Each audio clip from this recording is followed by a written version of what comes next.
We were the first to know every single licensed cannabis operator in the entire country. Hey everyone, welcome to the Traded Black podcast. I am your host, Shad Dales. Happy New Year. Today we talk cannabis. Want to know what we're going to look for the year 2023. A lot of sentiment out there where people are a little nervous and how the markets are going to perform. But guess what? There's big opportunities on the private side. And we've been having these conversations with a specific client for a number of months. We bring in once again the president and co-manager of Pelorus Equity Group, Rob Sechrist, back to the podcast. Happy New Year. Good to see you. Good to see you too. Ben, good to see you. How are things? Things are quite well. Yes, it's been a good New Year so far. First off, Rob, well, that's good to know, Ben. But first off, Rob, got to ask you, crazy weather happening in Southern California right now. News everywhere. I know we're going to ask some questions pertaining to that, but how's life? And are you seeing a lot of floods in and around the area that you're at right now? So for where I'm at in Newport Beach, we just have had heavy rain and nothing that impacts us directly here where I'm at. Maybe there's other neighborhoods, but it's been significant rainfall and, but nothing changing our lifestyle. Yeah, well, some of the stuff I was reading, there's over 20 trillion gallons of water in California soil over the last 2 weeks. It's impacted a lot of several cannabis operators. Have you ever seen anything like this in terms of constant rainfall? And do you expect lasting impact on, say, so that the cannabis sector or cultivation output within the region? So I personally remember in the late 90s, I raised money for a business that I was an investor in. It was a taqueria, and it rained for 45 days straight in the Bay Area. And we were building restaurants out of pure cash flow. We had 6, and we were building 3 more. It rained so much that it wiped out our entire reserves and cash flow because we did thousands of dollars a day through 6 units, and all of when this type of restaurant it was a casual dining taqueria in the Bay Area. We were bringing anyway. That type of restaurant nobody goes to that during the rain. I was a main lunch spot for universities and things. So I've seen this happen before. I've seen that at the time I lived in San Diego, and the flooding was enormous down and I lived at the beach, and I've seen videos of that same thing happening today. But we haven't been impacted. I know I've read some stories of another time in mid 1800s that there was 50 inches of rain in Santa Barbara, which supersedes what's even happened today, and it caused significant loss of life and property. Wow. Well, let's hope you obviously stay safe. It's just a lot of the reports, definitely climate change for sure within the state of California. But wanted to talk about, just kick things off, New Year, talk about the economy in general. And, you're a very successful businessman. We've talked a lot over the last few months just about, kind of your model and what you look for and how it works, and obviously.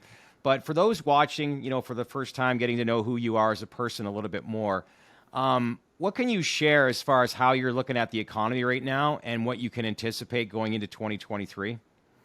Yeah, so I'm not an economist, but I watch the news and I get a feel. I'm a retail guy, just like everybody else probably listening to this, but from the economic forums that I track, Chapman University, which has done a phenomenal job at their local university. They've been on track for the last, I think, 10 years to being in the top 10 of economic forecasts and gotten it as close as anybody has. And the consensus, and I think today and each day more and more facts develop, I believe that this recession will be more mild than severe, as what we had initially been anticipating earlier in the year. So I think that that's good news for the United States economy and what's happening.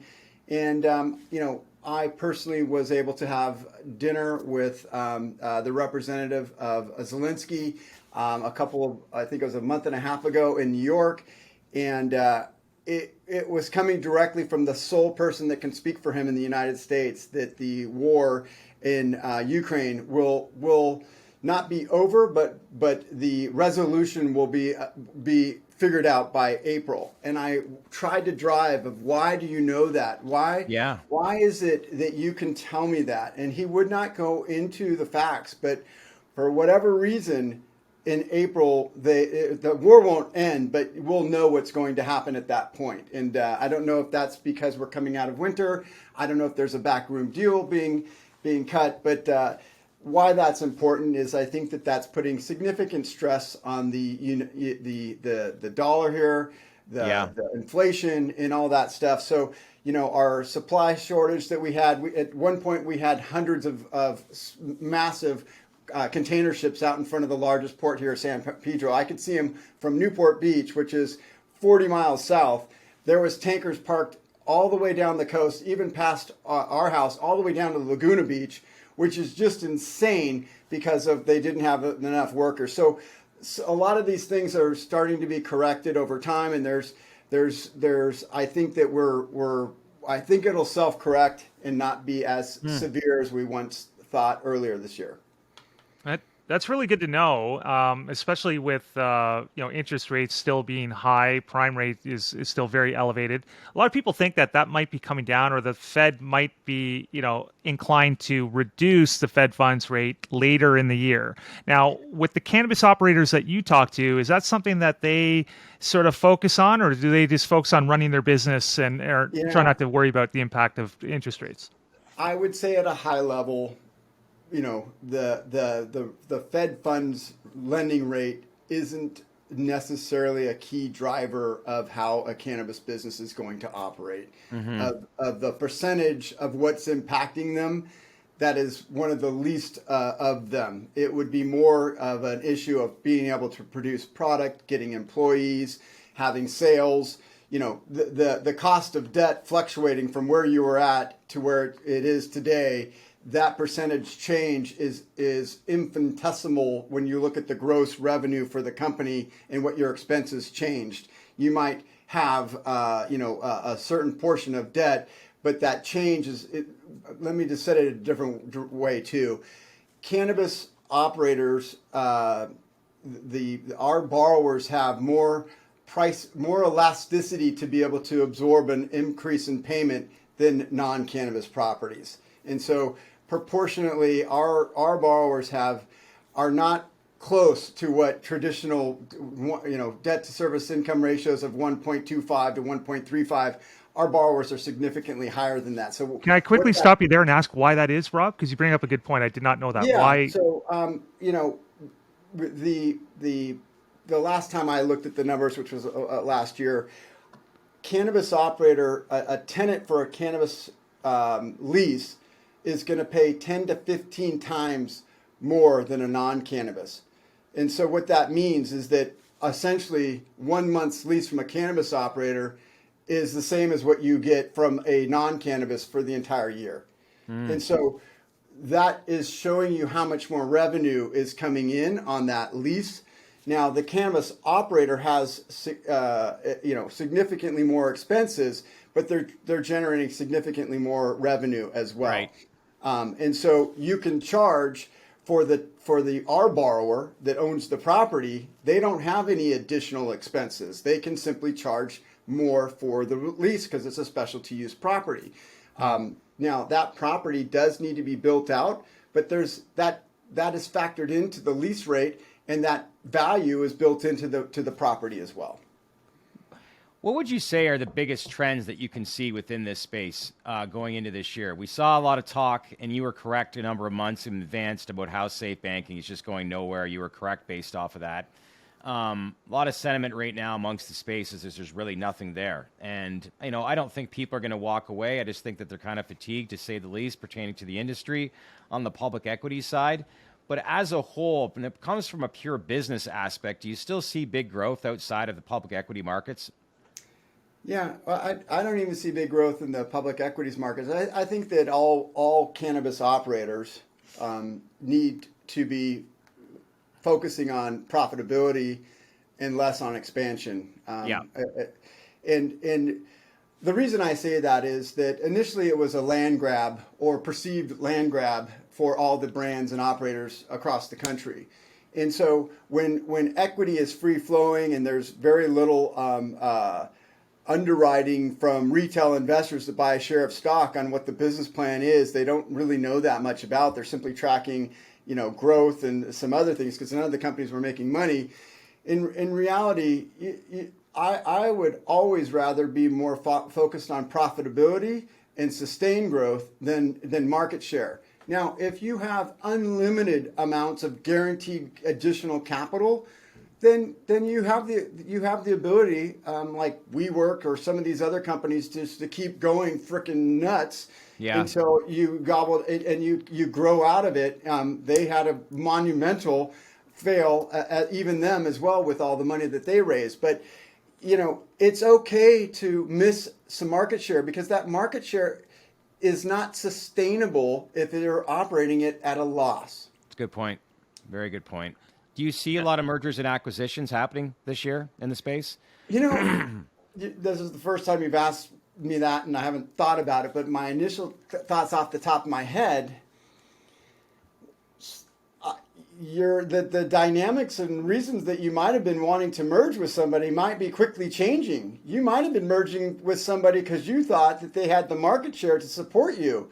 But in reality, you might now be saying that, dang, I think I'd rather take the chances on my own because I have less OPEX cost to sustain. And I know the environment that I'm in rather than handing my company over to somebody else that is trying to use me to grow through the period that they're going in. So interesting. I don't necessarily see a bunch of mergers and acquisitions. Wow.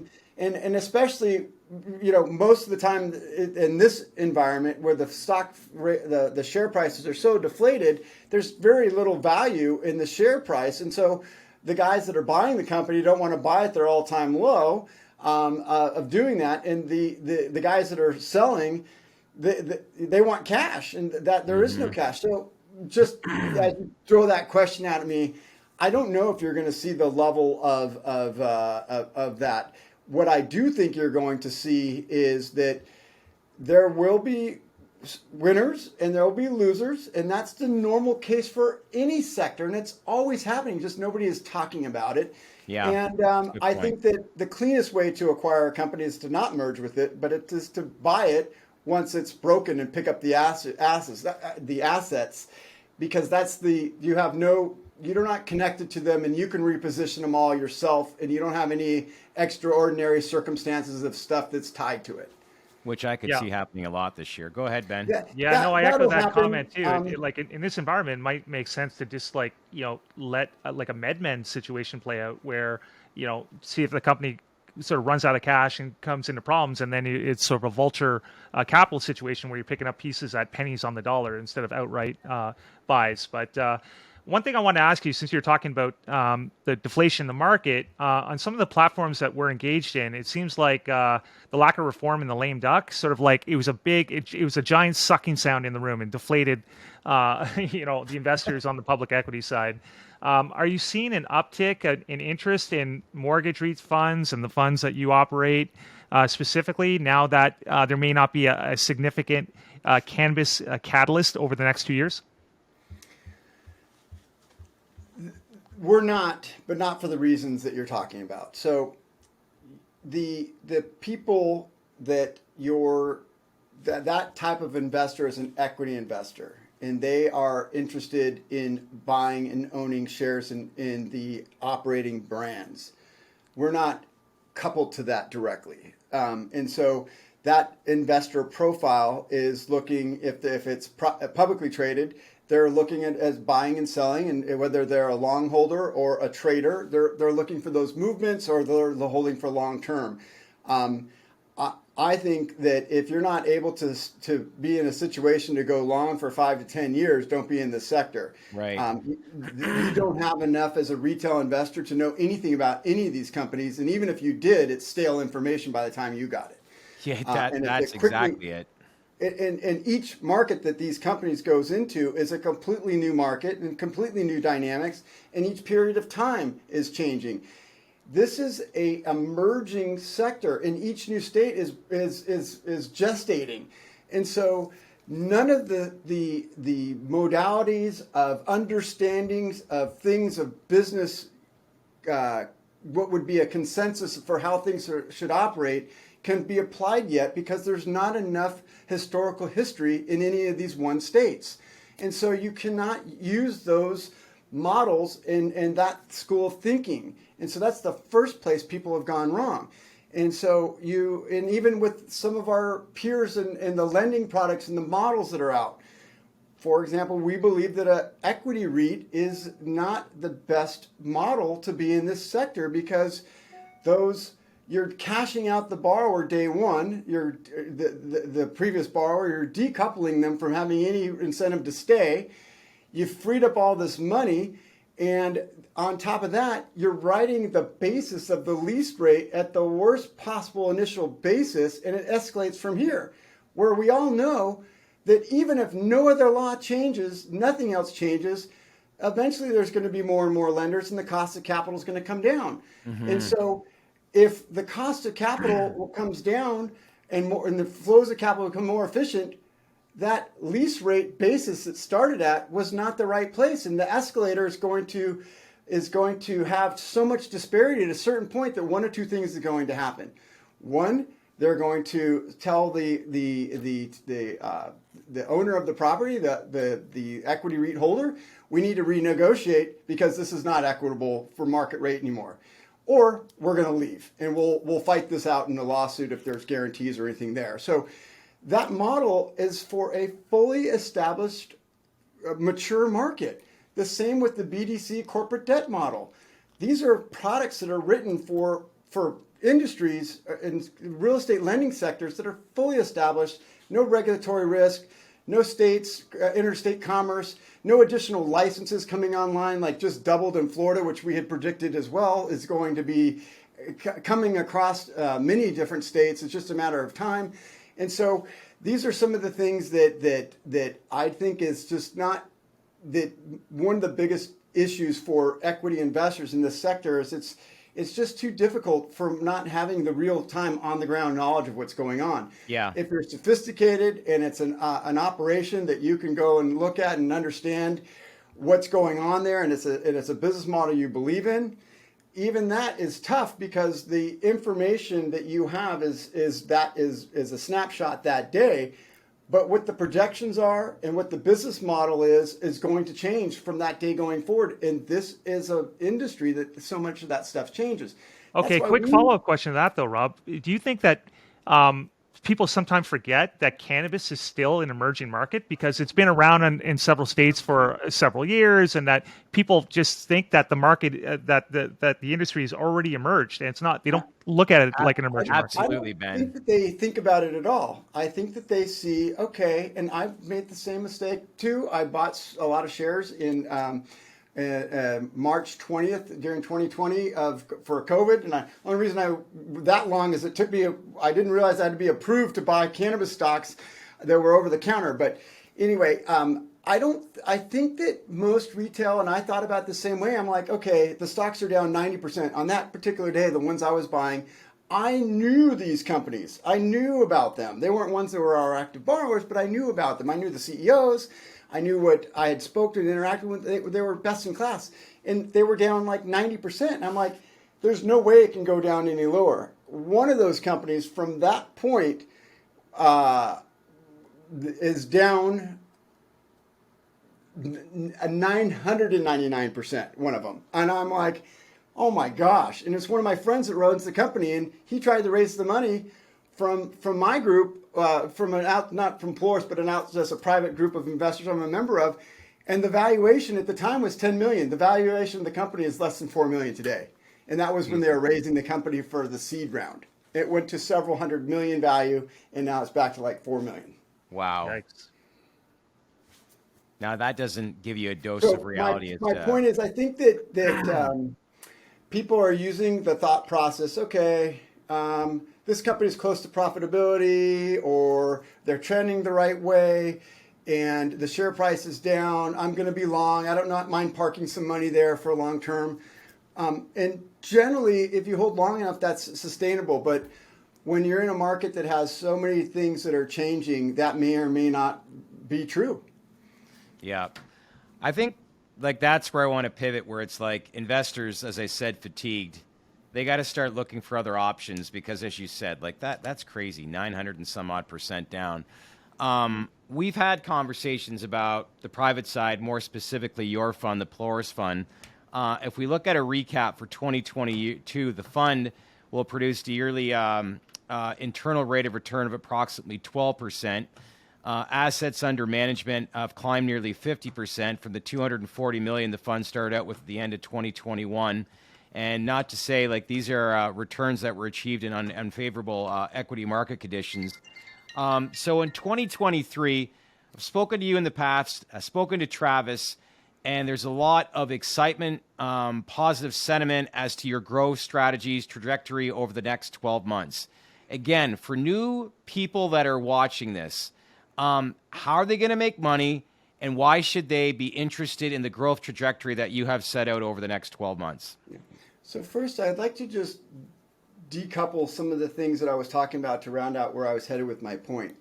So we've de-risked being in this sector from the volatility of the valuations of the cannabis operators by we simply went at this knowing that this is a $30 billion market of revenue.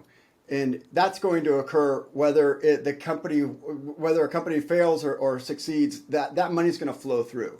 And so our approach was to go at it in a different way and to simply lend to the owners of the real estate at a very conservative basis and allow for those owners to have cannabis use tenants.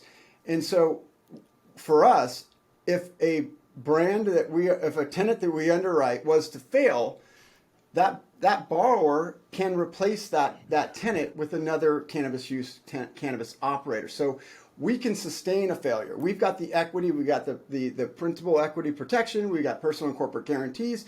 We've got those things there in place. And so for us, it's just about replacing that as opposed to having a business. If the business goes out of place, the value the usage of the property still remains. We still have a hard asset. And so that's how we approach this and de-risk it. And honestly, on top of that, we didn't realize this at the time, but we've been able to get equity kickers in some of our borrowers. And so we only have upside with no downside risk. And so what I mean by that is that we have options or straight equity day one in sometimes the real estate, sometimes the cannabis tenant operator, that we do not exercise the options unless we're in the money. So we have no downside risk whatsoever. And we would exercise those. And we even have the ability to force liquidity on that at our loan payoff if it's a privately held company and we wanted to. Do you have good warrant coverage? Like in terms of, is it a significant amount that you could add, premium that you could add to the returns if the equity markets were doing well? Yeah, so today the amount that is flowing through to the fund members as an unrealized gain because the liquidity event has not occurred yet is fairly marginal. It's probably 1% of their balance to their statement. But that's not to say we are very conservative of how we underwrite that valuation that has to be done each month. We use a Black-Scholes model for publicly traded, and we use price discovery for privates. If the value of those stocks starts going wide of what we've underwritten it, then yeah, there's significant enhancement there. Today, it's very because of the low the volumes are so thinly traded. We don't do many changes. We have it very conservatively written unless there's a significant amount of volume as ratio to the outstanding shares on publicly traded. But any price discovery on a private, we have to write that immediately. But if this market was to go wide on the values of the share, yeah, that could change to being, instead of 1%, it could be 5% or 10%. We try to say, hey, you're here for the core asset of what we do. This was just a kicker. We never even expected it. Luckily, we had the mechanisms in place to be able to deal with that. But that's just an added advantage. So my point there is that you get the security with us, you get the monthly distributions, you get the tax advantage of the REIT, and you have liquidity if you need it to come out. But you also got that upside from we know probably more than a retail investor does about the market and our particular transaction that we're underwriting, and we don't exercise that unless we're in the money. So you could get that exposure limited. It's not going to be the same as if you took a direct position, but the risk is almost zero. What Yeah. excites you the most about your company moving into 2023? Well, we've got a lot of pretty exciting things. Unfortunately, I can't share all those until it's ready to be public. I think 2023 is a challenging year for all businesses. And you have to think how you're going to work your way through that, how you're going to, continually to evolve your strategies and underwriting and to factor in new information as it develops. For example, we would have never in a million years thought that we would have needed a floating rate on our short-term bridge loans, for 18-month term, and we went to that on new originations. Can you explain further, just for people that are new and learning, how that works?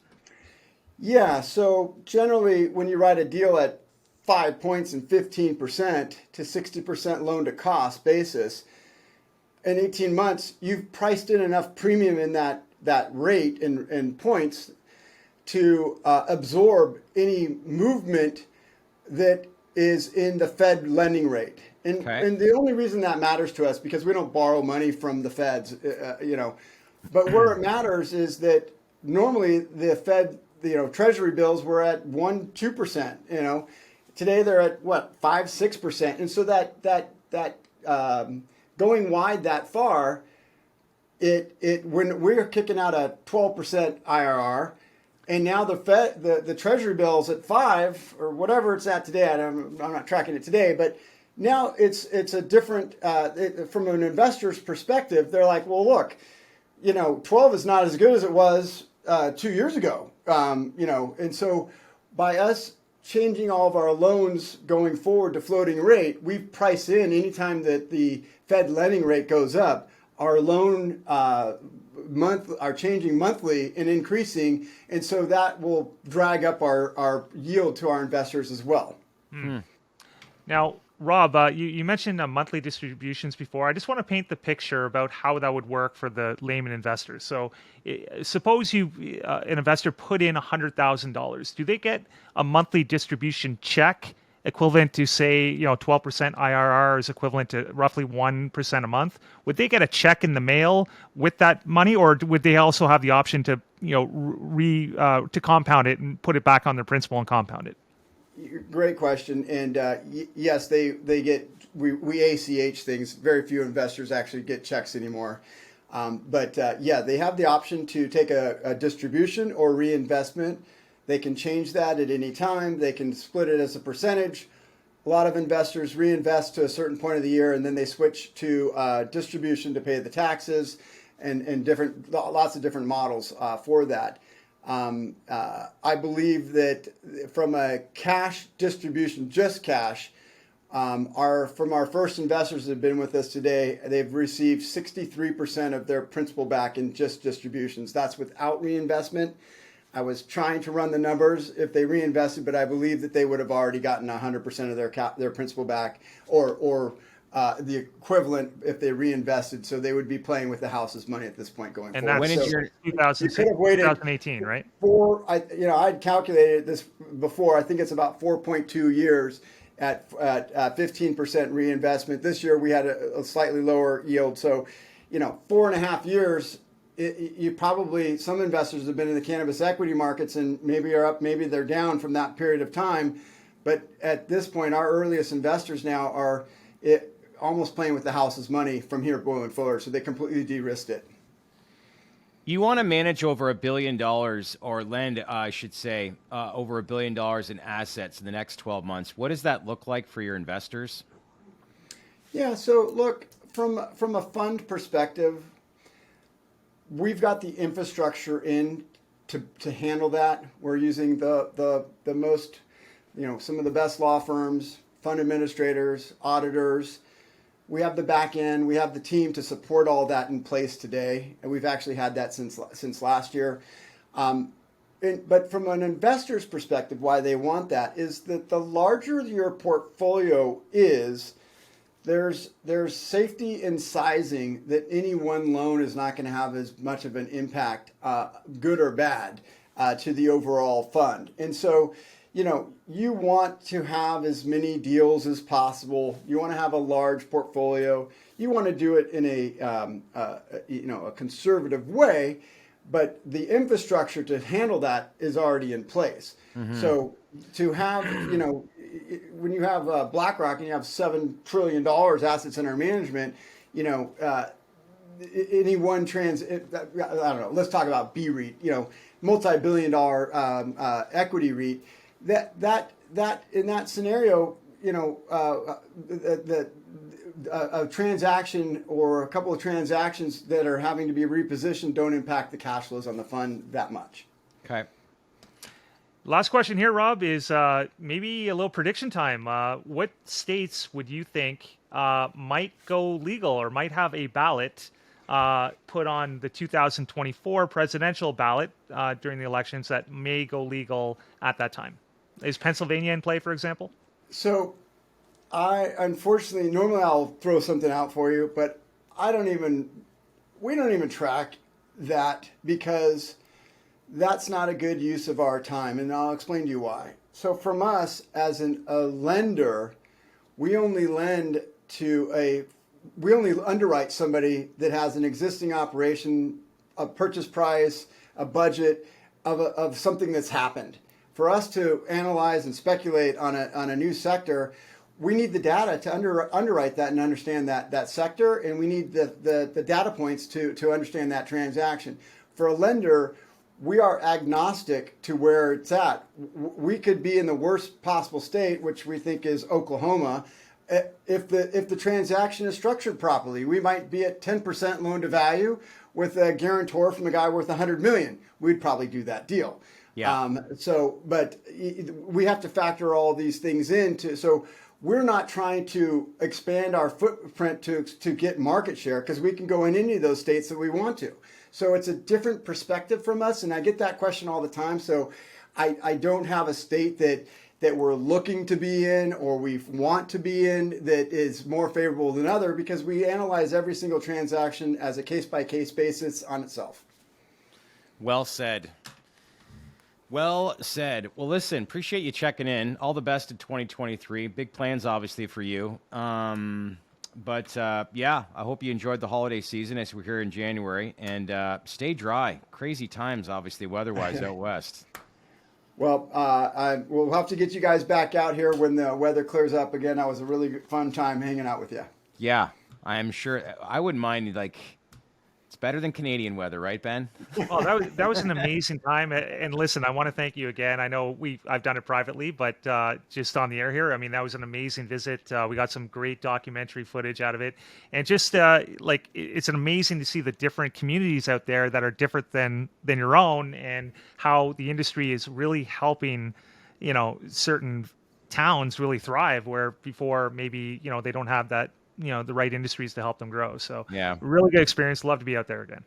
Yeah, I think that without seeing the context of walking a facility, hearing from the people in multiple different types of facilities, different business types, co-packer, cultivator, extraction, dispensary, you can't get any context to know what the real industry is. And we only took you to one region. We could take you to another region and there's a different context there. We could take you so without knowing how nuanced this sector is, you read these headlines that California is going to be wiped out, and as a retail investor, you're like, oh my gosh, but in reality, you didn't know that that's referring to the outdoor wholesale market in general, and what that means. Well, Florida, eventually when things start to open up, when you look at all these Western brands and how they're going to expand over into the Midwest, you're starting to see how that's kind of going to unfold branding opportunities-wise within the industry. But I think the thing that impressed me the most when we were on location was just that pod setup with all those individual facilities where you were growing. You look at, as we said before, these big facilities that are over 1 million square feet, and doesn't necessarily mean the temperature you're standing at and 8 feet over, it's the same exact temperature. And that controlled environment is a major headache. And the end result with these large facilities is poor product. And as the industry expands, people realize, like, you know, I'm not going to be spending money on product that, you know, basically tastes like shit. Yeah. Maybe if I could just show one quick screenshot for a second. I don't know if we have it here on this particular software. Can you see? Yeah, I can. All right. So I just want to just give you a little quick peek of internal data. This top line starts in June of 21 when we started tracking through our data project. This is all the outdoor cultivation, outdoor grows, and you can see it dropping off precipitously. The indoor cultivation, I'm having to look so close because I can hardly see here myself. Indoor is the orange line down here. Okay. You can see that this line is running fairly flat. This is the market that we're in down here. This is the market that everybody's talking about. Okay. Wow. That's an eye opener. That's great. You certainly It's have your data there. points all lined up. Yeah. So we were the first to know every single licensed cannabis operator in the entire country, who owns those, what types of licenses those are, where are they physically situated, who owns the real estate. We track the price per pound in that region. We track the power costs for the regions. And more importantly, now we've got 2 years of data points and we can look for trends. And so we've underwritten more than 2,000 transactions today. And so we've integrated all that information that if we wanted to invest, provided they weren't publicly traded, we would have the most data points possible to be able to understand the market in real time. But we invest in making strategic decisions in secured real estate transactions. And providing 15% annual returns to your fund. Keep up the great work. Great story. Keep in touch, but thanks for checking in. All right, sounds good. Take care. Bye. Take care. Hey everyone, thanks for watching. 2023 is here, and right now, a lot of uncertainty pertaining to the markets, especially new emerging industries like crypto, cannabis, psychedelics, and more. So leave a comment below and let us know who you want us to interview. What are the questions that you want asked? And most importantly, what's the information that you want to learn? Once we produce these videos, then share this to your network, subscribe to our channel, and click on that bell for all notifications because we would not be here without you. Thanks for watching, everyone.